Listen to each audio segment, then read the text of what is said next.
Welcome to Kenton's videos. Enjoy the video. In this video, I will show you how to make fake rock candy. This easy method is perfect for a fun kitchen project.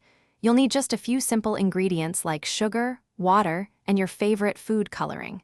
Make sure to have a saucepan, a spoon, and a heat-safe container ready.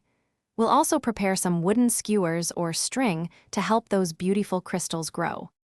Now, let's create our supersaturated sugar solution. In a saucepan, combine 2 cups of granulated sugar with 1 cup of water. Stir this mixture over medium heat until all the sugar completely dissolves. Once dissolved, bring the solution to a rolling boil for approximately 2 minutes. After boiling, carefully remove the saucepan from the heat and allow it to cool down for a few minutes. Next, it's time to add some vibrant color to your candy. Stir in a few drops of your favorite food coloring into the slightly cooled sugar solution. Carefully pour the colored solution into your clean, heat-safe container.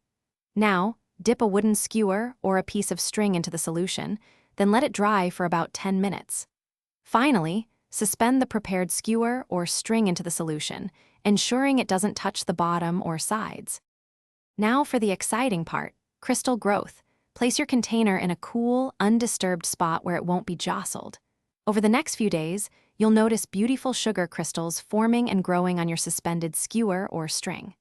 After about 5 to 7 days, when the crystals have reached your desired size, carefully remove your homemade rock candy.